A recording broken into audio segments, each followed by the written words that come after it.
Over thinking की आपने बात करी है, so that is one of the most crucial topics आज के डेट में सिनेरियो में, बिकॉज जो जनरेशन है that is going crazy after over thinking. So ऐसा हो रहा है कि हर दूसरा बंदा कुछ ना कुछ फालतू की चीज़ को ओवर थिंक करके और वो अपनी लाइफ को मैसअप कर रहा है.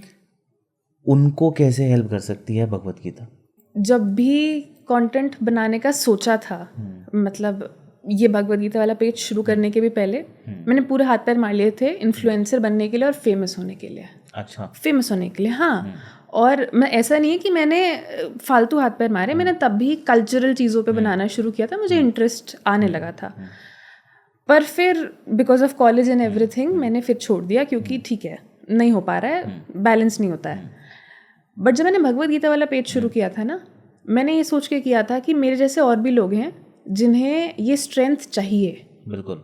और इस टाइम जब मैंने ये सोच लिया कि मुझे रिटर्न में, मैंने सच में ये मान के किया था मुझे एक भी बंदा फॉलो करेगा तो वो सिर्फ इसलिए करेगा कि उसे मदद चाहिए थी, और मुझे इससे कुछ भी नहीं चाहिए रिटर्न में. मिला, लेकिन मतलब जहाँ मैंने एक्चुअली ज़ीरो एक्सपेक्टेशंस रखी थी वहाँ से मिल गया. तो मुझे अब रियलाइज़ होता है कि जहाँ मैंने लालच किया ना कि मुझे मिलना चाहिए, वहाँ भगवान ने मुझे ना लेसन दिया कि जब आप मांगोगे, ज़बरदस्ती कुछ करना चाहोगे ना, लालच से करोगे, नहीं मिलेगा. जब मैंने एक्चुअली ये मान लिया कि मुझे करना ही दूसरों के लिए है, मैंने ये सोच लिया मैं खुद पढ़ूंगी, खुद समझूंगी, दूसरों को समझाऊंगी, उनके लिए आसान करूंगी, क्योंकि मेरे लिए मुश्किल था, मैंने सिंप्लीफाई किया, मैंने दूसरों के लिए आसान कर दिया. जैसे आपने बोला ओवर थिंकिंग, जब भी आप ये सोचते हो ना मुझे क्या मिलने वाला है, मैं इनफैक्ट कई बार अगर दूसरे पेजेस के बारे में सोचती हूँ तो मन में थॉट्स आते हैं कि क्या करना चाहिए, कैसे ग्रो करेगा. लेकिन जब मैंने भगवद गीता वाला पेज शुरू किया था तब नहीं आते थे. तो मैं यही बात खुद को दोबारा याद दिलाती रहती हूँ कि अपनी जो सीख ली थी ना वो छोड़नी नहीं है. कि आप जो कर्म कर रहे हो उस पर ध्यान रखो, रिटर्न में क्या आएगा वो आपके हाथ में नहीं है. मतलब हम जब काम करते हैं हमें लगता है हमारा एफर्ट ही मैटर करता है. इनफैक्ट कई बार हमें मोटिवेशनल स्पीचेस में भी यही कहा जाता है कि it's just you, it's only your effort. तुम्हें लगता है कुछ और होगा, कुछ नहीं होगा, सिर्फ तुम्हारा एफर्ट होता है. बहुत सारी चीज़ें होती हैं, बहुत सारी चीज़ें होती हैं. मैंने बहुत मेहनती लोग देखे हैं जिनकी लाइफ में अचानक रिस्पॉन्सिबिलिटीज़ आती हैं. वो बहुत टैलेंटेड भी थे, वो मेहनत करने को भी तैयार थे, कर सकते नहीं हैं. तो मैंने अभी कुछ दिन पहले अपनी एक वीडियो में भी बोला कि मेहनत कर पाना भी ब्लेसिंग है. और उस बात पे लोग ऐसे कैसे हो सकता है, कई क्वेश्चंस आए मेरे पास उस पर. तो उसका एक्सप्लेनेशन यही है कि मेहनत कर पाना अपने आप में ब्लेसिंग है. हर किसी को मेहनत करने को भी नहीं मिलती. हम कई बार आलस कर जाते हैं कि कौन करेगा, छोड़ो. मैंने कहा कुछ लोग सच में मेहनत करना चाहते हैं, वो कर नहीं पाते हैं.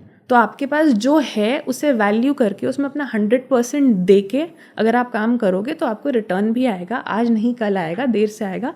सबके अपने कर्मों की साइकिल है और आप उसको ओवरथिंक करके सिर्फ खराब कर रहे हो. मतलब मैं सदगुरु को सुनती थी कई साल पहले, जब वो शुरुआत में मेरे हिसाब से जब मैंने भगवद गीता पढ़नी शुरू भी नहीं करी थी, उसके भी पहले. तो उन्होंने ये बात कही थी क्योंकि हमारा फिजिकल वर्कआउट बहुत कम हो गया है, एनर्जी बहुत है हमारी बॉडीज़ में, वो सब मेंटली जा रहा है और हम एफर्ट्स एक्चुअल रियल वर्ल्ड में लगाने की जगह यहाँ लगा रहे हैं. I am a part of generation, I am 23, तो I also do that and I have to bring myself back every now and then. और यही गीता में भी कहा गया है कि मन चंचल है. मैं इसको कहती हूँ मन ना बंदर है, छोटा बच्चा है. छोटे बच्चे को आप ये नहीं कह सकते बैठ जा एक जगह, आपको 10 बार कहना पड़ेगा, आपको पकड़ के बिठाना पड़ेगा. आप उसको कुछ भी कह लो, मन जाएगा. आप मेडिटेशन करने बैठ जाओ, बोलोगे मेरा ध्यान नहीं लगता, किसी का नहीं लगता. आपको ट्रेन करना पड़ता है. छोटे बच्चे को आप लिखना एक बार में सिखाओगे, वो पेज फाड़ेगा भी, वो ड्राइंग भी करेगा, वो दीवार पे भी बनाएगा. उसको बहुत टाइम बाद समझ आता है अच्छा लिखना था. वो ट्रेनिंग लगती है. तो वही हमारे मन को भी लगती है. तो ये जो ओवर थिंकिंग वाली सारी प्रॉब्लम है वो एक छोटा बच्चा है, वो प्यार से कंट्रोल में आएगा. वो ज़बरदस्ती एक दिन में आप बोल दो कि बच्चे को उठा के हमने सीधा बोर्डिंग स्कूल फेंक दिया, बहुत प्रॉब्लम हो जाएगी.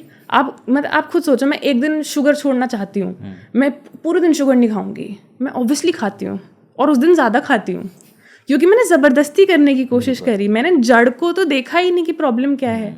मैं ओवर थिंकिंग की प्रॉब्लम यही है, हम जड़ को ट्रीट नहीं करते. हम उसके बारे में बहुत सारी कहानियाँ बना लेते हैं और हम ये भूल जाते हैं वो कहानियाँ हमारे कंट्रोल से बाहर हैं. हम बैठे बैठे बनाए जा रहे हैं.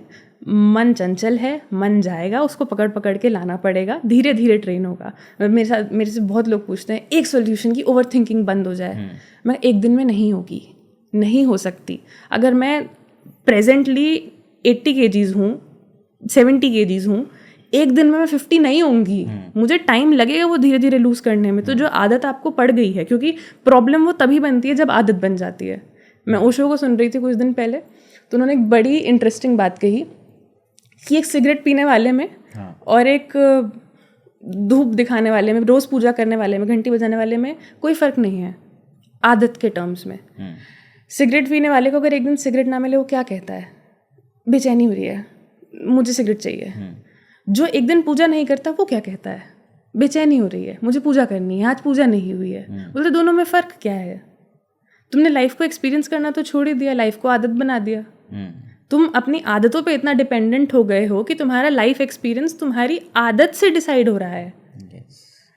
तो ओशो की तो कई बातें खैर ऐसी लगती हैं कि मतलब आप अपनी पूरी लाइफ को क्वेश्चन करोगे। तो ओवर थिंकिंग एक्चुअली बहुत सिंपल है बाहर निकलना। हमें ओवर थिंकिंग के बारे में भी ओवर थिंकिंग करना बंद करना पड़ेगा, हो जाएगा।